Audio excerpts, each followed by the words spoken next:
Yeah, Katie definitely will share what she does. What we do is, and if you've seen any of our listings that we know, because you just have an idea of what's going to get multiple offers lately, most of them are.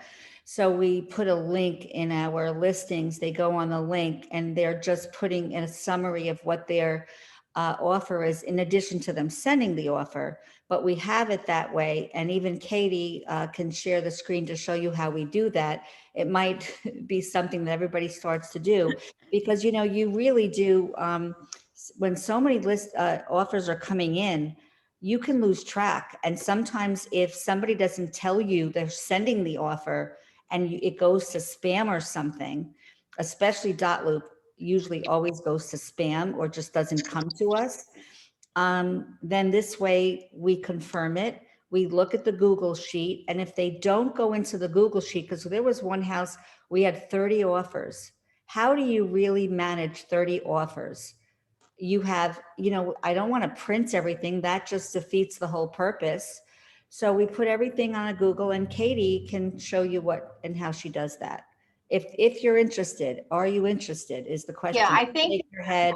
we definitely need to see that because we also need to see which ones rise to the top. Like, you know, how can we make our offers better to rise to the top and to get this? So that's So, another subject, you know, yep. like what are you doing? And we could share our stories in terms of what is for one thing, I will say, you know, it used to be, okay, you write a letter, you send a picture, that's not working anymore because in my last situation, the seller was just interested in receiving the highest offer. She needed the most money. So by looking at the letters, she didn't want to see the puppy and the, you know, the 5 kids and, oh my God, the poor lady, when she's offering, you know, 30,000 under what somebody else is offering.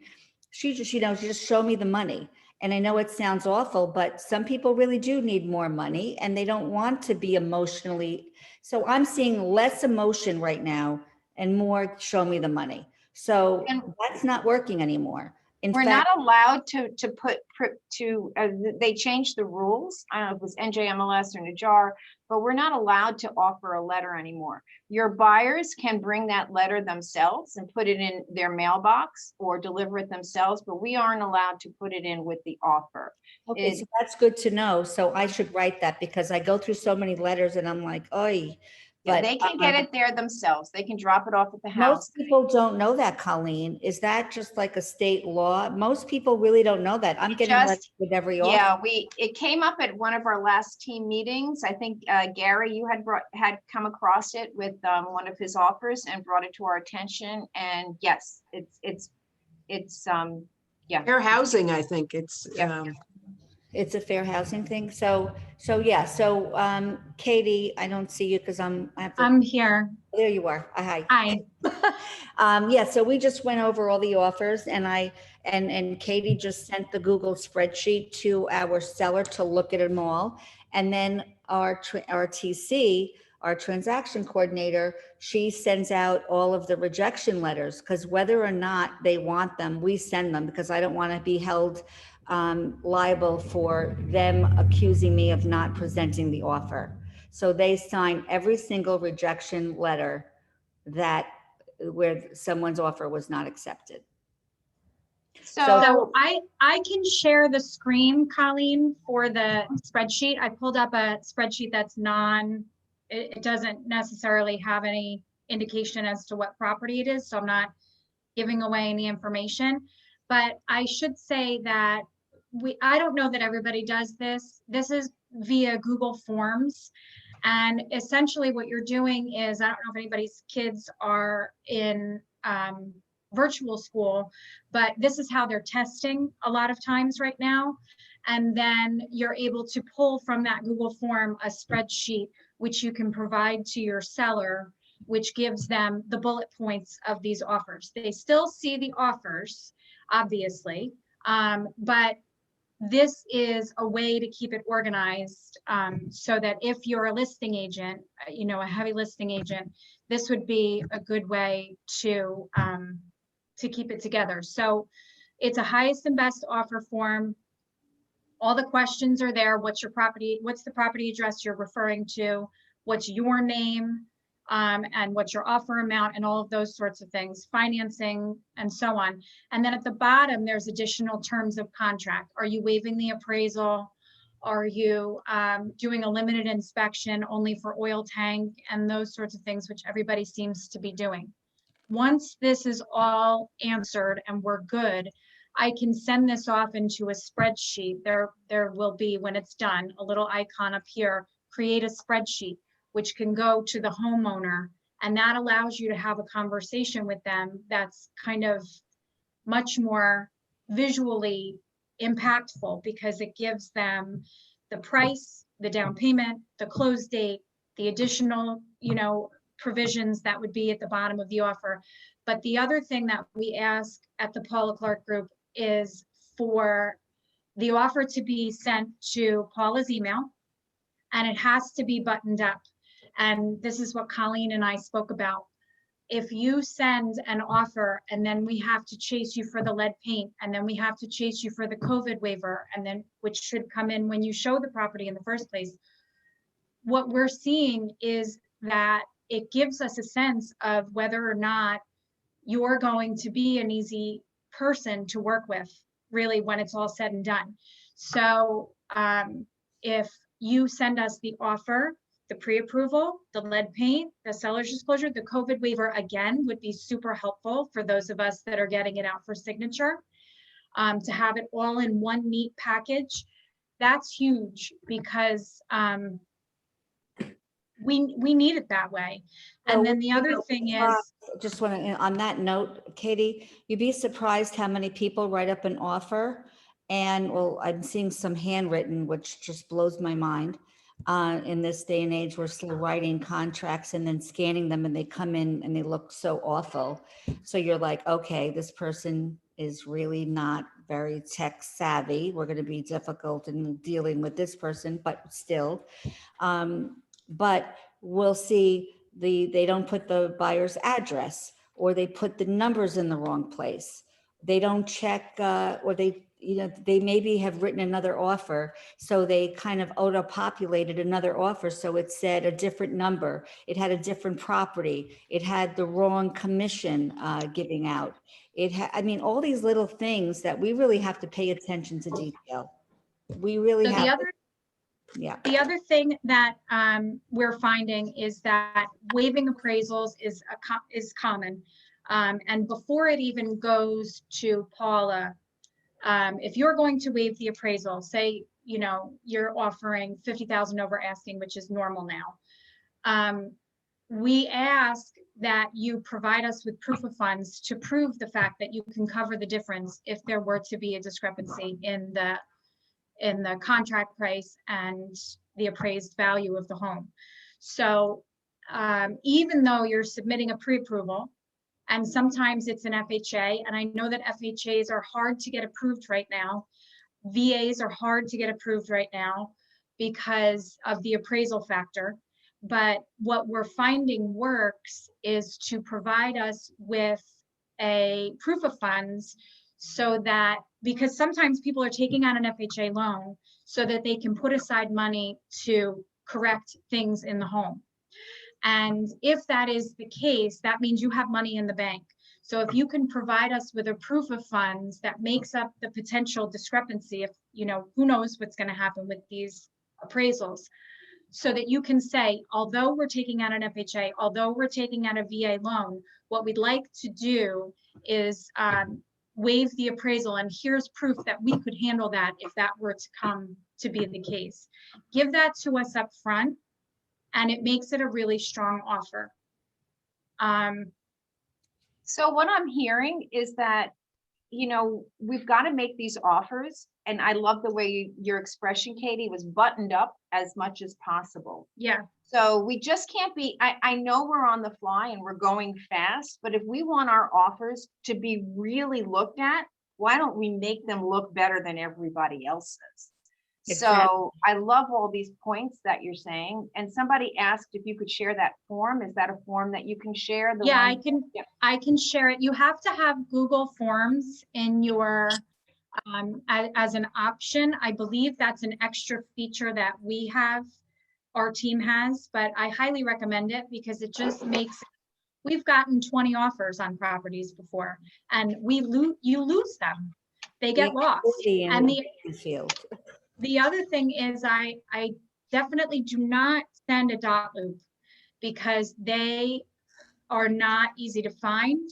They're not, you lose access, your access expires. And so if we want to go back, if that first offer falls through and we want to go back to you and we have to dig for your dot loop and then and then our access has expired, that's not, send it as a PDF, send it as multiple documents in a PDF. That's how we like to see it. And that's how Paula presents it most easily that way.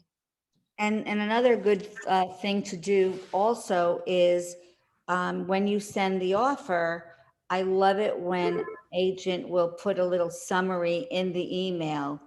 This is the offer attached. This is the price, the terms, the down payment, all that, in a summary. So you could just see it real quick and then open it and you have an idea.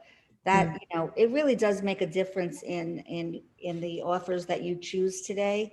And listen, we all have to, I think the frustration is mostly with our buyers that are not getting properties, and I wanted to touch on that too. This is just to help your buyers get their offer accepted. Many times it would, but also be kind to each other because everybody is so frustrated with not getting their offer accepted. And I really do feel for those buyers too. But if I'm representing the seller, I mean, my own buyer's agents on my team, Patty will tell you, doesn't get offers accepted on my own listings because, we just have to be fair to who's the best buyer for that property. But I think we all have to understand it's not always going to be like this. And we're always going to be here. And if we're not nice to each other now, when that market changes, we're going to remember that.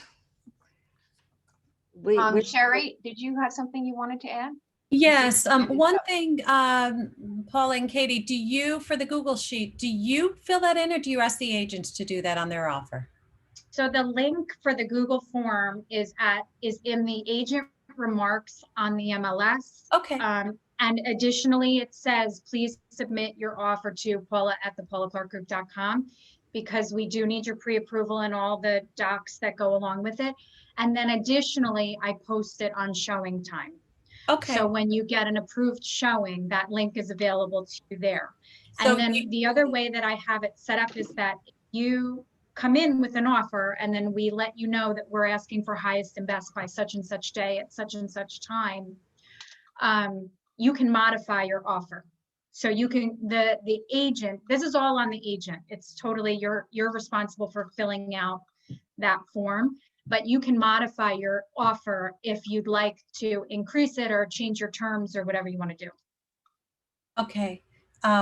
That's great. So it's the agent filling that in. So hopefully they do their job because like you said, we're getting really incomplete things. I put instructions on a house recently, nobody paid attention and I got all sorts of things. So one of the things I would just tell you all when you're making offers for the buyers, we can't expect every buyer to say, I'm going to just waive the appraisal. But I had a really great offer on a house that we put on from an agent that she, like Paula said, I put instructions, put your offer details in the body of the email. I love when they also have a separate sheet that's included. That's what I do on my offers now. I have like a letter, dear so-and-so, thank you, blah, blah, blah. Here are the terms. So it's because the agent may not forward the email and then you and all of us are still confused. Oh yeah, where's that email? So it's nice when us as agents include a letter of the terms as an introduction. And this one agent put a very high bid on our house, well over asking, and said that clients are willing to waive the appraisal up to $20,000 below our offer purchase price. So it was a 720 house. They offered 775, which brought that down. That was reasonable. I thought that buyer was willing to, waive the appraisal to 755. But then if it appraises for less than 755, we would have to have a conversation. And I think that's reasonable for us to talk to our buyers about that, and I'll tell you, we had a few offers on that house. None of them were near that. And when they put that in, it was really awesome to take that consideration, say, if it appraises for 755, which we know it would, they're going to cover the difference. They also said, and this is really popular in Essex County, because I'm working with some agents even up here from Essex County, they'll put in, they won't waive the inspection, but they'll say, buyer will forego the first $2,500 or $5,000 of inspection issues after inspection. So if they find the roof needs to be replaced, the furnace needs to be replaced, and we don't say it's as is in the contract, we know that if they're asking for $25,000 and they have estimates for it, they're going to let go of the first $5,000, and then we're negotiating on the $20,000. A lot of details, but it's great points, Sherry. Thank you for sharing. And maybe, well, we're going to record this, but wish somebody was taking notes so we could share them all around. I also wanted to share really quickly. I know that Katie mentioned that some accounts don't have Google Forms, and this is great news for KW agents, because anybody that's using the KW email or the KW Google Suite, it's already included. So it's part of that. So you don't have to worry about it. You can definitely go in, create a form. And if you need help with that, we have Chris here, who is Wednesday, Thursdays, and Fridays. And we're more than happy to help you set that up as well. Good. Can I say one quick thing? Sure. What we're here for to share. In regards to waiving appraisals, and similar to what whoever was just talking before me, where they said up to 20,000. I'm having a lot of my buyers are saying when they're going so far over or over asking, that they'll waive the appraisal up to the listing price. So it's kind of giving the sellers that comfort level, like, okay, this is what I asked, this was my listing price, and it just has to appraise to the listing price. That's So a good I point, have too. found that to be helpful. But people going over list price.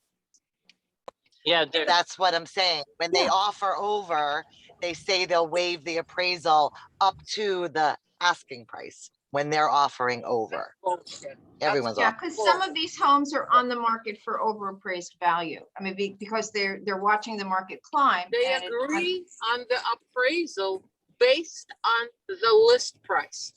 Correct. How many times unas? How many times what? We lost her. I think there's a misunderstanding. Can you hear me, Colleen? I can, John Paul. I think she was thinking, I understand what whoever said, as Suzanne. long as it appraises for list, they'll make up the difference. I think that she wasn't understanding that that's what she meant by that. Yeah. Oh, I'm sorry if I didn't explain right. No, it's okay. I got it. I knew what you meant. And Anybody else have any Thank tips? I think that the appraisals are going to start coming in better once all these homes that have close, because then they'll have something to compare it, and they'll say, okay, it is worth that amount of money. So we'll Yeah. be better. Pero что не говорит? Paula Franklin, you have your hand up?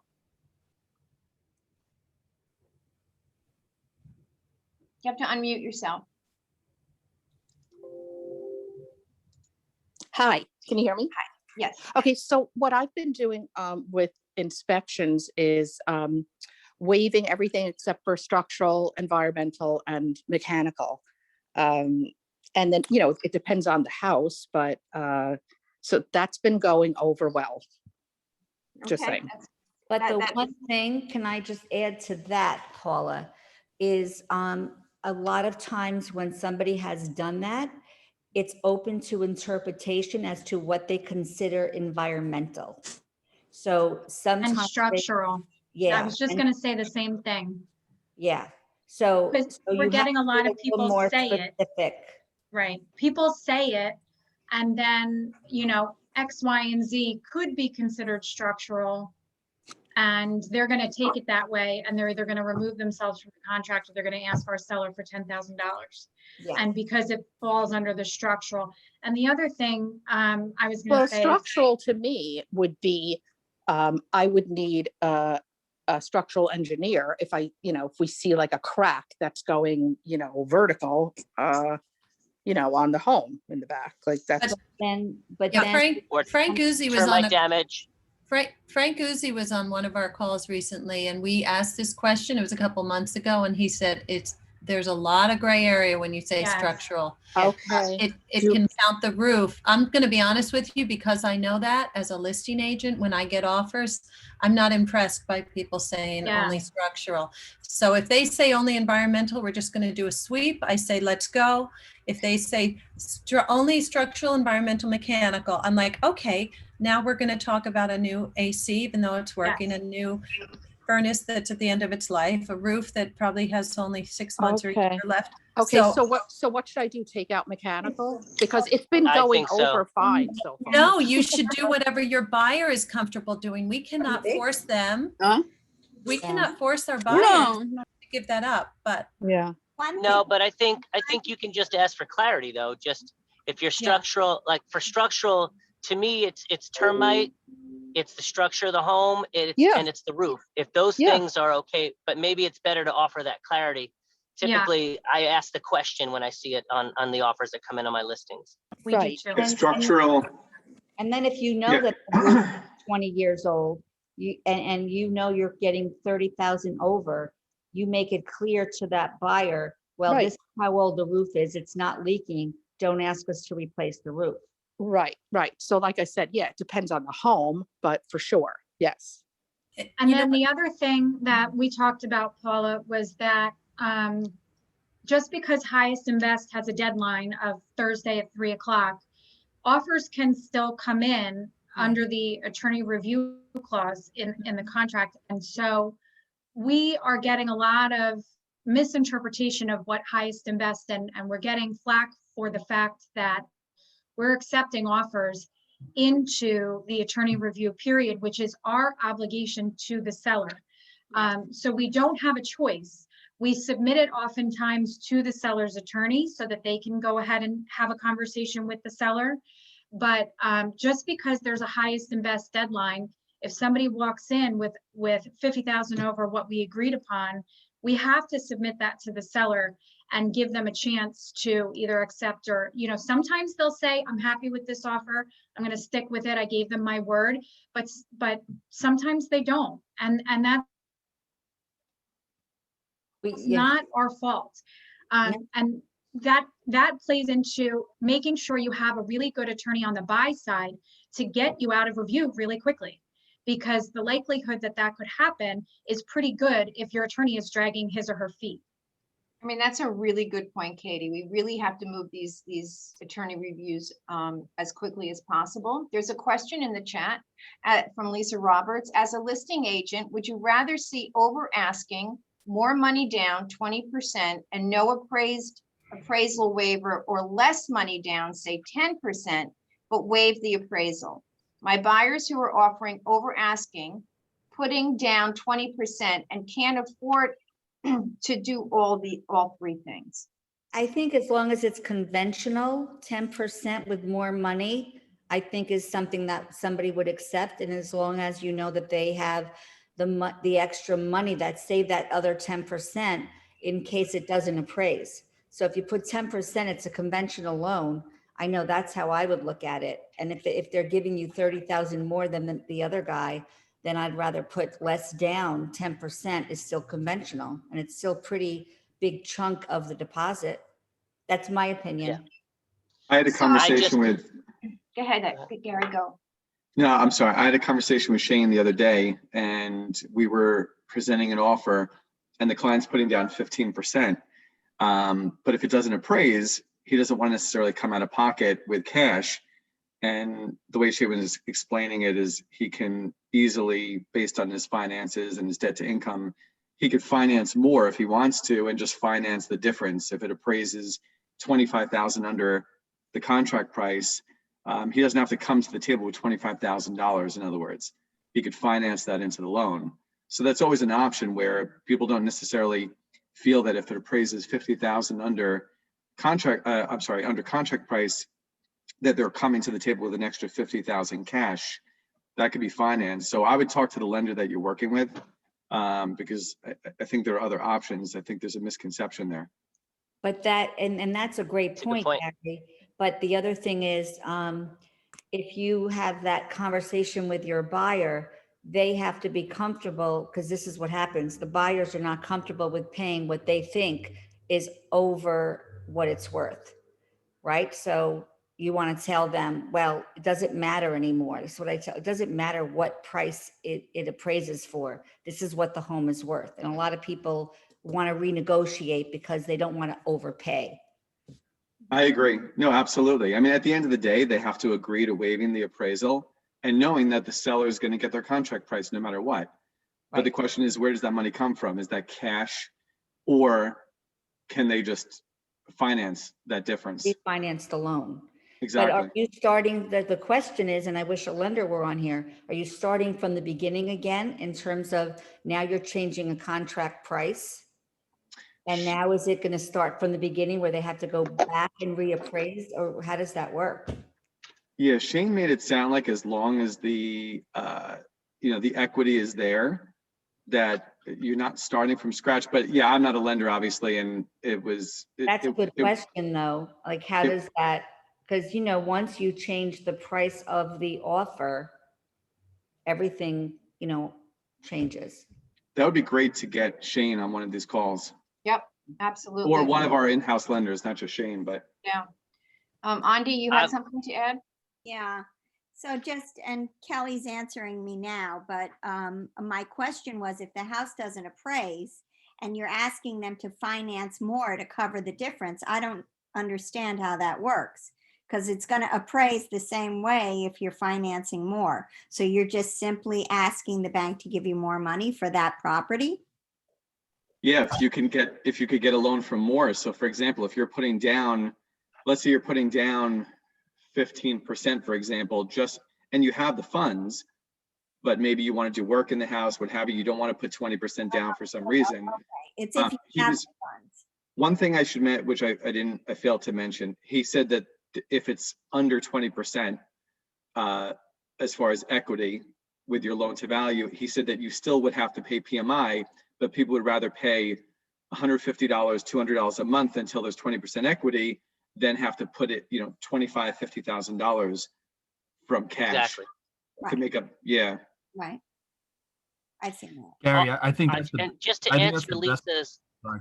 question specifically, though, for me, it depends on the deal, and it depends on where I think the appraisal is going to come in versus what I'm considering from the offer. And just on a deal that a listing I just did at 450, we had 12 offers come in. One was a $500,000 FHA, 3.5% down. The other was a 485, 20% down conventional. My sellers elected to go with the 485, 20% down conventional. So I don't think there's a definitive rhyme or reason. Every house is going to be a different decision, right? You have to know, you have to get comfortable with the market and say, hey, you know what, I think we could cheat this appraisal up another 15 or 20. But once you get to that certain threshold, you just feel like you may want to stick with the stronger down payment, so you have a little more flexibility should something go astray. Right. All right, I'm gonna go, guys. Thanks. Thanks, JP. Nina Malone has a really good question. She said, as a buyer's agent, how is everyone handling the objection that we are in a bubble?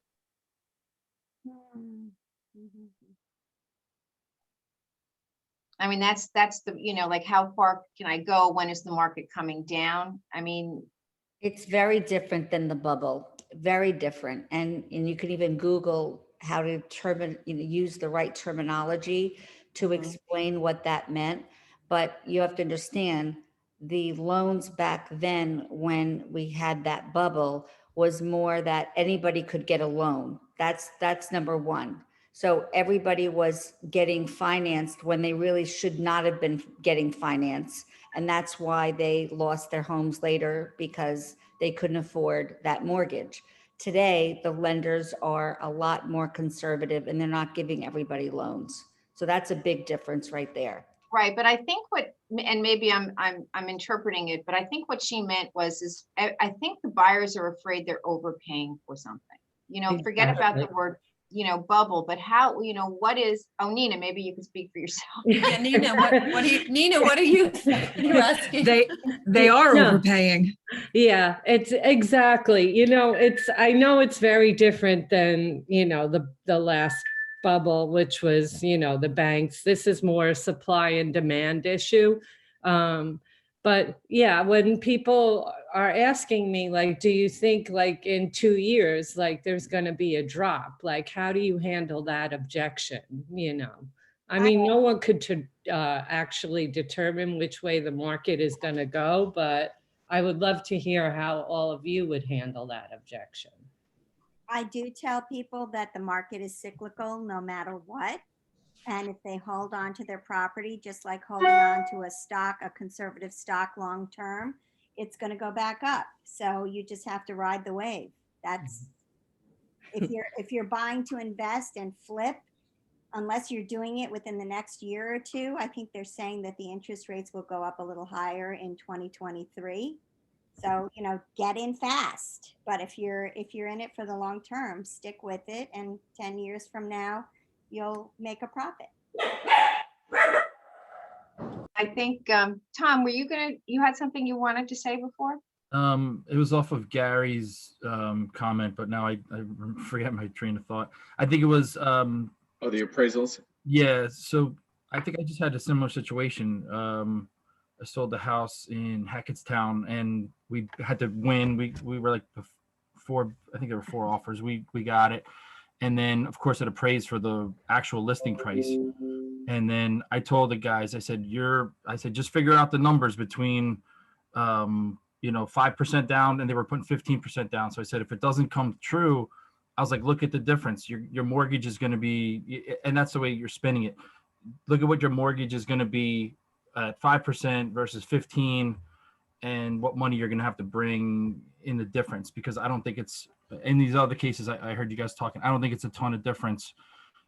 Especially what Gary was saying, your mortgage is going to go up $150 versus putting down $20,000. If you spin it that way, somebody's like, yeah, I'll pay 150 because 150 over 12 months is $800. That's 10 years of that 15 grand you're gonna have to make up right now. So if you could stretch your mortgage, paying the PMI and whatever extra fees there are to make up that difference without coming out of your pocket, that I think that's the best thing. But it's a crapshoot out there right now. It's nuts. So where do we see the market going? Because that was another part of this conversation that we wanted to have. Are we seeing more inventory coming on? Do we think that it's going to keep going up? I mean, what are your boots on the ground feelings? Tune in tomorrow, Colleen. That was a great lead for our 9:30. That's right. We're going to be tomorrow at 9:30, and every Wednesday we're going to just ask everybody who's getting listings to come on to share it with everybody, so we have a little insider information within our own market center. But honestly, what are your feelings? I mean, speak to me. Yeah, I think, Colleen, I think we're all going through this together right now, and it's tough. It's scary. I think it's really scary. When I look at a year ago, obviously it was during a pandemic, and then things opened up in May and things were just crazy busy. I feel like things are picking up a little bit, but the problem is people that work with buyers, we're writing up offers, just going through the motions. And, granted, one person will get that offer, but we're going way over asking, we're waiving appraisal, we're waiving inspection, we're giving our firstborn. Like, there's so much that we're doing right now, and there's just no guarantee that the offer is going to get accepted. And then on the other side of, as far as listing, I'm finding that I'm losing listing opportunities through social media where, parents in these Facebook groups or saying, hey, I'm looking for a 4-bedroom colonial in Mawa. Is anyone planning on listing? And then all of a sudden they're private messaging and you just lost that listing and they're selling privately. And I'm hearing that's happening in other towns as well, just through other Facebook friends that are realtors. You know, it's homes are selling so quickly and people are just connecting and they're selling the home without having to list with a realtor. Yeah, but you should still go after those people because they might not be optimizing this market by just going to one person. Agreed, but I just almost lost a buyer and a listing yesterday, and miraculously I was able to put it together, but my buyer ended up connecting with my seller, who I was going to be listing this week and taking photos, and she saw the house on Saturday, and then the buyer reached out and said, hey, I just saw this listing, this house, and I heard you were going to be listing it. What's happening? And so this is my buyer who approached my seller. Wow. So, and it's crazy out there. I don't know. I'm just sharing my frustrations right now. You know, with possibly losing listings, with no inventory and having people not wanting to list because they don't have anywhere to go. And until inventory increases, sellers won't list because they don't know where they're going to go. And they don't want to, they could sell their home and make a ton of money, but where are they going to go? I think that is the biggest objection now. Yeah, people feel stuck. And I get it. And now more than ever. How do you handle? We have to show our value, because sellers are under the impression that all we're going to do is stick a sign in the ground and they're going to get all those buyers and we're not doing anything. And buyers, they just want a house. And so you have to show your value to the buyer, or they're going to go, they think that they're going to get the house, that they go directly to the listing agent. So I think now more than ever, we have to up our game and show our value, stay in constant contact, especially with buyers. A lot of us have a lot of buyers right now and we're not being successful in getting homes for them. But the inventory is going to change. Real estate market changes. It always does. So at what point, I don't know, but it's going to change. Stay in touch with those buyers. They will buy. You want them loyal to you, even if you have nothing to show them. Stay in touch. Hey, I just looked for homes for you today. Hey, you know, this doesn't have the yard you want, but you might want to take a look at it. Anything you can do to stay in constant contact with your buyers, because the inventory is going to change and you want those buyers loyal to you. That's my thought. Is anybody getting calls from buyers that are saying, my agent is away, I want to see your house, but she'll be writing the offer. Can you show it? What do you say to them? absolutely. Yes. It's been happening a lot. Apparently all the realtors are going on vacation at the same time. Yeah, me Or too. the buyers just don't want to show wait to show it. Yeah. I show it. I talk to the agent first. If they can't find somebody, I say, don't worry about it. We'll show it because it could be the right buyer. But do you contact their agent? Yes, I do. Yeah, okay, so. Have the agent contact. Okay, let's say we're all really busy and you can't show it. You just don't have the manpower to, and you know there's going to be 10 offers. Yeah, and so you're going to have 10 offers on the house. Do you really waste your time to show a buyer that's working with another agent? So then you say, no, I'm sorry, I don't have the time, but please reach out to your agent and they will have a colleague that can show it for them. That's a good one, Sherry. Oh, no, sorry. She's away. I can't, you should show it. You're, and we have this situation right now. That's why I'm bringing it up. I have a situation which is interesting. So to your point, Gary, here you've got a list, you're about to list a house and your buyer is going to do like all of a sudden 3 days before. I'm like, oh my gosh. So I have somebody I'm close with. I know that she said, we're going to sell it on our own. We can't afford to pay the fee for an agent. They both lost their jobs last year. It really is a tough situation. I'm going to be totally honest with you. I said, you cannot press send and put your listing on Zillow until you talk to me. I sat with them for 4 hours Friday night, so call me crazy, but I love them. They're like family. I said, you are not ready to do this. You don't know what's going to happen. I know 2 stories of buyers that, sellers that did that, and they were so panicked that they didn't know what was going to hit them once they hit send on Zillow, and they called their broker right away because they didn't know how to handle it. So I just said to them, are you going to cooperate with agents? I don't want to. Do I have to? I said, you don't have to do anything, but you're going to do yourself a disservice if you don't at least cooperate with agents. So you and I'm talking to all of you guys, we have to be ready to grab our buyers and run to those for sale by owners and come up with a authorization to show, to make a little money, because we need to put food on, I need to put food on my family's table, and grab those houses that are for sale by owners. So and then I called her again. I said, what are you doing now? She goes, I said, have you decided, are you going to cooperate with agents? And she goes, I don't know, maybe not now, but if you bring somebody, I'll pay you. So truthfully, I'm going to bring my buyers if she's going to pay me, but I still told them, you're going to do yourself an justice for $20,000 or $15,000 in your lifetime. You could get way more money by putting it on the market than you would by trying to do this yourself. Those are the conversations I mean, they don't always work, but those are the conversations we have to have. What else is going on, guys? I are we just having want to fun say yet? one thing about that. You can actually work for a buyer and they pay your commission. I've done that before with for sale by owners. So you make the offer to the seller.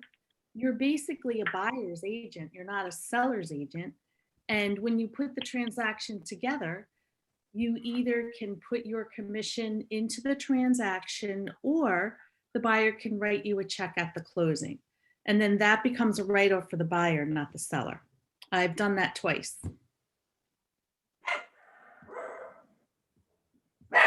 Yeah, that's great. Great idea. Thanks, Margaret. Anybody else have anything they want to share? Well, I feel as far as for sale by owners, or somebody who's going to look to try to do it on their own because they're seeing all the agents advertise multiple offers, 20 offers, lines out the door. I do let them know that the buyer doesn't pay the commission. It goes back to those same old scripts that we did back with Peter Sobeck, if you remember, Paula. The buyer doesn't pay the commission, the seller pays the commission. So why would a buyer not use an agent? Because they're not paying for it. So, and all the agents have pocket full of buyers. So if you do try to sell your home on your own, you're losing truly 90% of the buyers in today's market.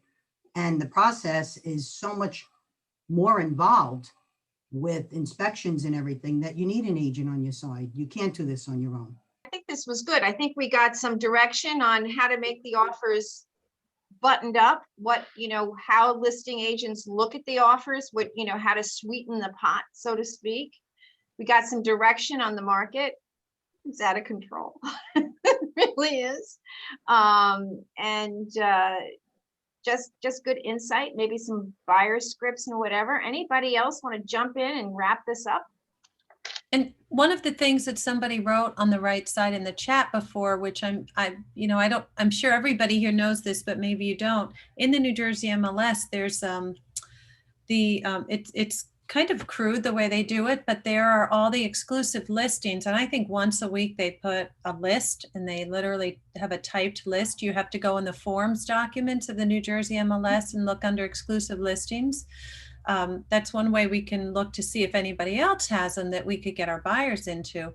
But maybe if it's a no co-op listing, then only can be shown by that office. So that's why if it's a co-op listing, then anybody can show it. So yeah, that's, so no cooperation. That's the exclusive. So the no co-op has to be opened up to your whole office. Trust me, lived it for 15 years. And every time we were, if anybody called on one of our listings that was a no co-op exclusive, we said, per the owner, we're not allowed to show it yet. Okay. So we can do it. All right, we did this in an hour, guys. I want to thank you. I hope to see a bunch of you tomorrow telling us all about your listings at 9:30. And let's do this again.